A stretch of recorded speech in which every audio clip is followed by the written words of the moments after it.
Are we panicking our way into another lockdown? Is the government being panicked into a second lockdown? So the UK could see 50,000 new coronavirus cases a day by mid-October without further action. This is according to the government's chief scientist, Sir Patrick Vallance. He said we would expected to lead to about 200 deaths per day a month after that. The briefing, of course, at Downing Street comes after Boris Johnson considers whether to introduce further measures in England. The latest figures we have, daily cases, 3,899.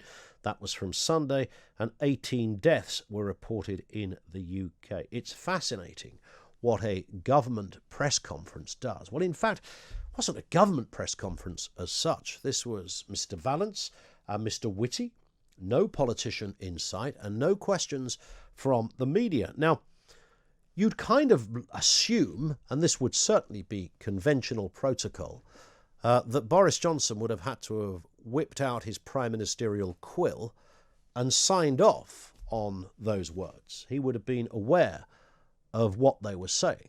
So it's just a point to dwell on and keep in your armoury when we discuss this throughout the course of the show. So either Mr. Johnson agreed to the words and the tone and the phraseology as a prelude to tomorrow when the Prime Minister stands up and speaks, and that's when we'll get more detail. There will absolutely be more lockdown elements to what Boris Johnson says. He's hardly going to come to the podium and start easing the lockdown after this. So it's either this is all part of the wider choreography, the scientists and the clinicians go out first, followed by the Prime Minister the next day. That the smart money would suggest that. I mean, there is another theory that, in fact, the scientists and the clinicians are a bit miffed with the government, so they got in there first and just arranged their own press conference. I tend not to believe that. But I notice on social media a lot of people are seduced by that notion. I don't think it was that. However, whichever way you want to slice this, it took no more than 3 nanoseconds for the Twitter sphere to light up with hashtags of sack Vallance and sack Whitty. Why would that be, by the way? Sack Vallance and sack Whitty. I thought Whitty did acknowledge, it was acknowledged in the press conference that there is a balance between a full lockdown and the almost irredeemable damage that will cause, and having no lockdown at all. And I was hearing a lot of commentators say, well, why would they lie? And I don't think they would lie, but I do think that, like any noble profession, science and medicine, they want to make sure they get their arguments out there and their ducks in a row. So they will look at graphs, they will look at stats, and they will give you the information based solely on that. Of course, there are other factors at play. There's the wider economy. There's the issue of meltdown, fiscally speaking. There's that whole point of people not getting treated for other diseases or illnesses and the like. The question out of this, are we panicking our way into another lockdown, is really the only relevant question that you can throw on the back of that. Because I watched it and I thought, here I am, now more confused. Last week we spoke about 2 weeks of lockdown, bring it on, because it will do absolutely nothing. And every fibre of my instinct is still telling me that's likely to be the case. That you can't make policy to eradicate a virus, no matter how hard you try. You can give it a good go to curtail it. You can ward it off. What's the phrase they've been using? Cut the circuit. Well, cut the circuit, yeah, and then at some point you recomplete the circuit. So all bar a policy that is designed to eradicate a virus. The last time I looked, that would be a vaccine. We haven't yet got one of those. I simply cannot work out how introducing what looks, albeit without the name attached, a second lockdown on the way, I simply cannot see how that could possibly work.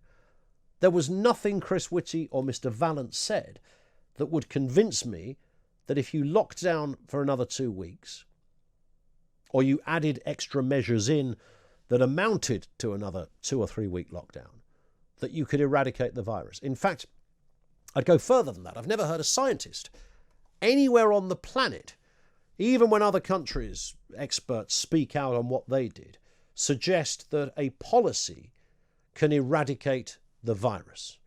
0344 499 1000. Are we panicking our way? Is the government panicked now into a second lockdown? And if Whitty and Valence have got this horribly wrong, in your view, what should they have told us? What did you want to hear from the experts? What is our way forward on this? So the figures we are getting, and this does involve a fairly uncomfortable conversation, is that we would expect 50,000 coronavirus cases a day by mid-October. Now, that in itself is not the problem. The problem arises when you transpose those numbers into hospitalizations and therefore deaths, and the expected death figure to follow from that 50,000 is 200 deaths per day. Now, this is where it gets uncomfortable. 200 deaths per day of people who in all likelihood might well have another 6 to 8 weeks left to live anyway. Now, that isn't good enough if you're that person or the family of that person. But it does bring in a context to where we are on this, a context that is badly lacking from any scientist or clinician, because that's not what they're about. They're not there to look at the politics of this. They're there just to look at the graphs. And I wonder whether looking at the graphs alone takes you slightly down a bit of a rabbit hole of doom that won't give you and could never give you the full picture. Cancer kills 450 people a day in this country. Heart and circulatory disease kills 450 people a day in this country. There are lots of things around us that kill a number of people every day in this country. And once in a while, countries will experience a virus. Now, I'm no virologist here. We will speak to one in just a bit. But can somebody shine some light as to what policy you could make to guarantee that you could eradicate a virus, or the best shot? I'm struggling to work out the politics of the science. And there's politics in everything. So there's got to be some in this caper. 0344 499 1000. I don't want to sack Whitty or Valence, and I don't think they're making it up or lying. But what is absolutely crucial, and you would be the north end of stupid not to bear in mind, that is only part of the story. So they gave us the graphs, they gave us the stats, they gave us the data, they gave us the predictions, they gave us the numbers. We've got it. I get that, okay? That isn't the whole picture. The picture is far greater. Thankfully, and for I think maybe the first time, we heard Whitty acknowledge that there are other factors in terms of the balance between your full lockdown and a partial lockdown, etc.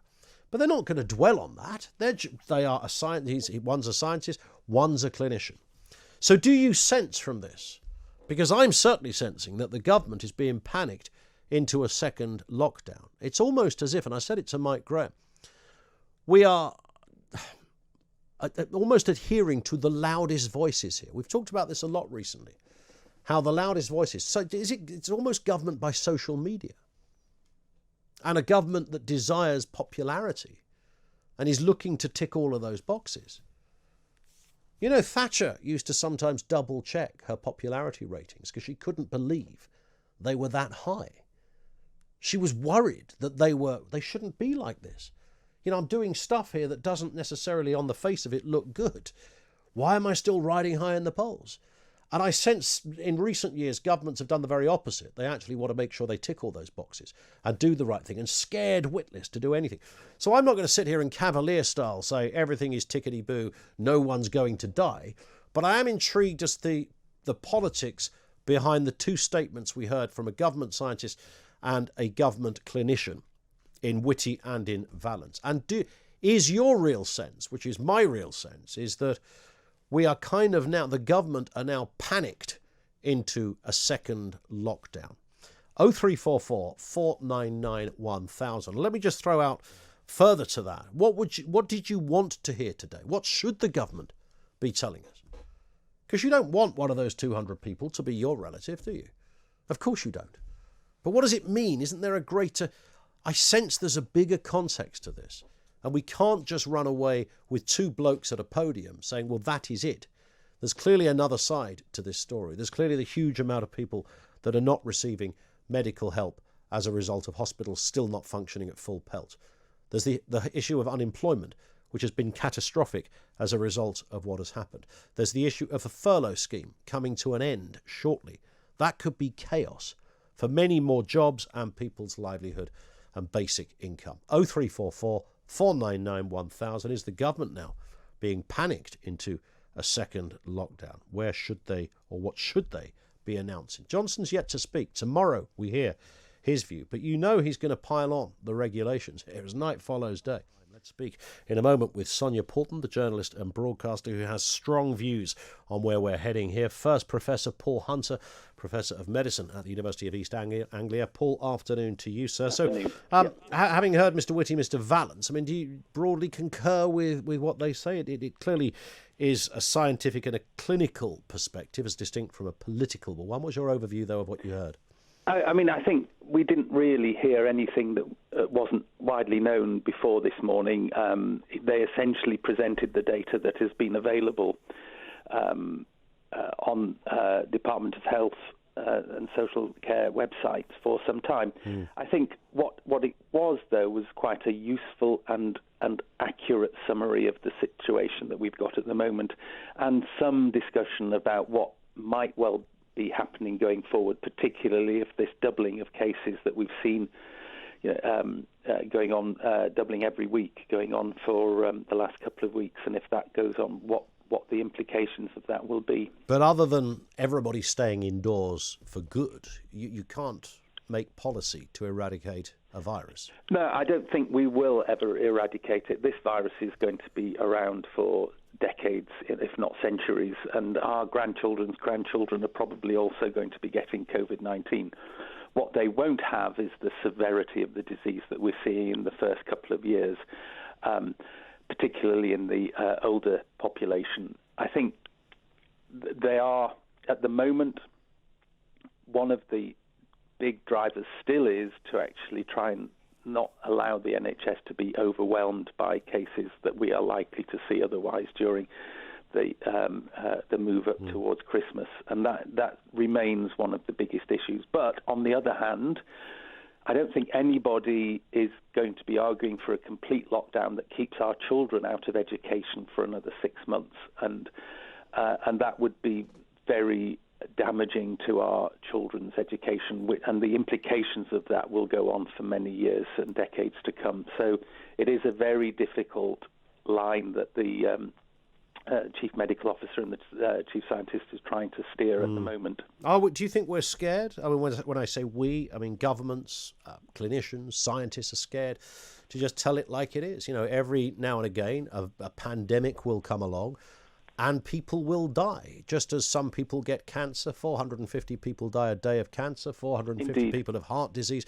We've got to really just be far more honest about this, and rather than trying to pretend we can cure it, and just fess up that this is something that will once in a while kill some people. Yeah, I mean, to a certain extent that's true, but even with cancer deaths and heart deaths, as a society, we do our best to try and minimise those, to try and stop deaths happening. And it's the same with the pandemic. When we have a pandemic, although sadly people will die, it is incumbent on society as a whole to try and minimise that in a way that doesn't destroy the economic and cultural fabric of society, and trying to draw that balance.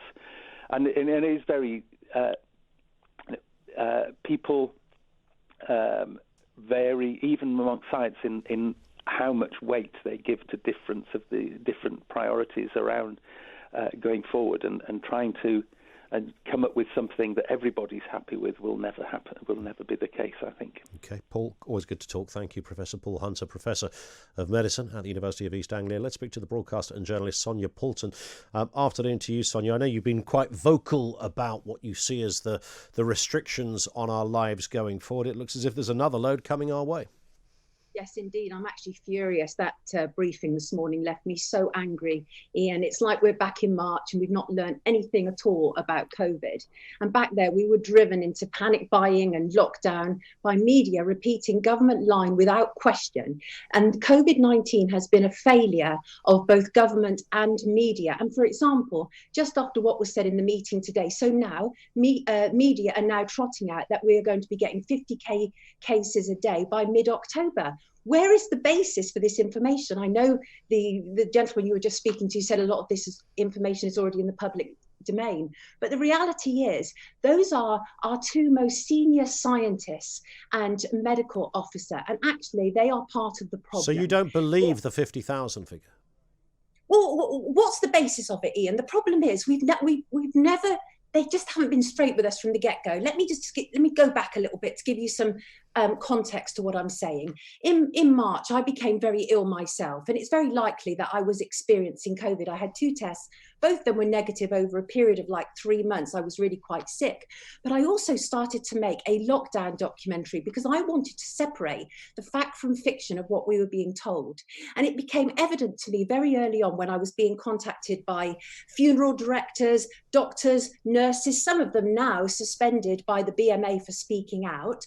And it became evident to me that we were not operating from correct statistics, be that testing, be that death certificate, and the rise and fall of lockdown is dependent on figures that are unreliable.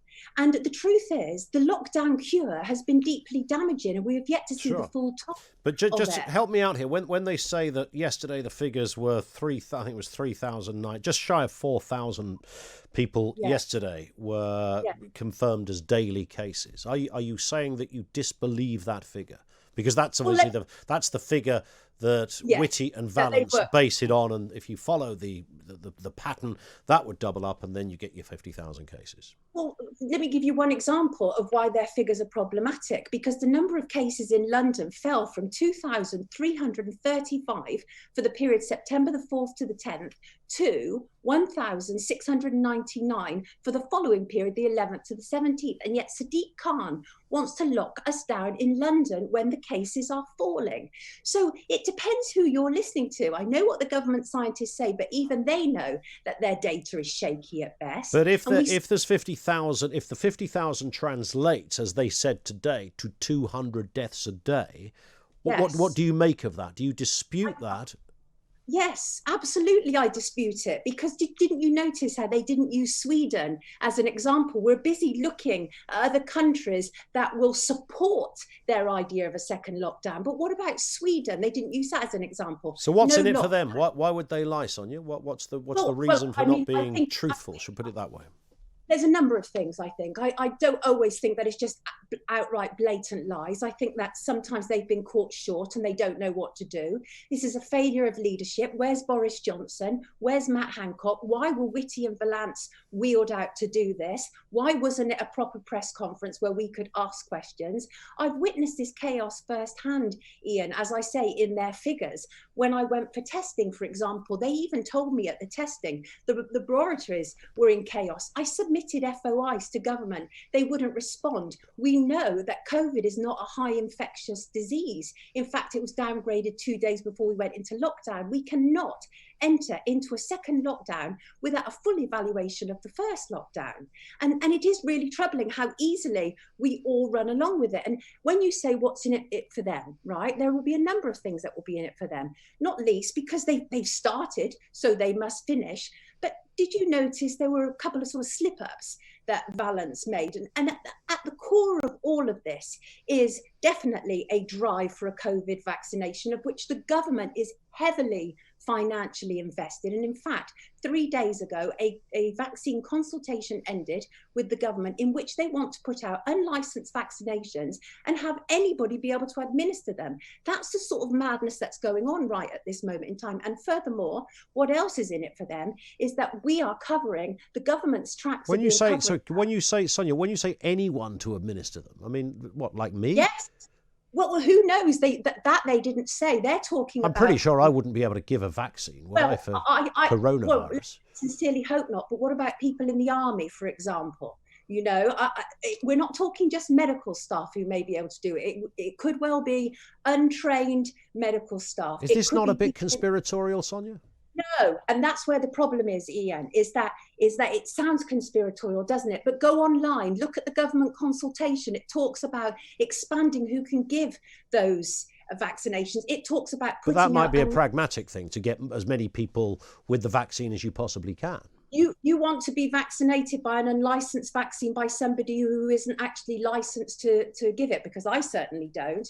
I mean, these are very serious questions that we as journalists must be asking, certainly. You know, and I did find it interesting that Valence made that interesting slip up. We will be living with this virus for some time, okay? Because that is central to all of this. As I say, the government is heavily financed. We've got to get away from the idea of conspiracy theory when we're actually dealing with conspiracy facts. If these figures are true and we got to mid-October and 200 people a day were dying, 1,400 people a week, conservative estimate, would that not be enough for you to think we need to take some action? Or would you disbelieve those numbers? Well, but we're looking into the future here. I'm looking at where we've come from. And what I'm saying is that nothing that they said to us previously has come to pass. Remember Ferguson's insane modelling that sent us into lockdown in the first place? And that's what I say. We're starting it all again. This is what I'd like to say, Ian, is that I talk to lots of people, scientists and doctors. There's not only one science on this, there's many science on this. And this Friday, for example, I'm launching a live stream on brand new YouTube where I have 4 doctors who will come in and answer questions from the public. People who are highly trained and experienced to answer these questions. Not Whitty and Valence, whose salary depends on saying exactly the right thing, but people who don't have a dog in the race. All right, we will listen, Sonia. We will definitely speak again. It'd be interesting to follow up how that Q&A goes as well. I'm sure Mr. Whitty and Mr. Valence would say, I'm not doing this because I'm a pay packet. I'm sure there's greater dosh to be made elsewhere around the world in their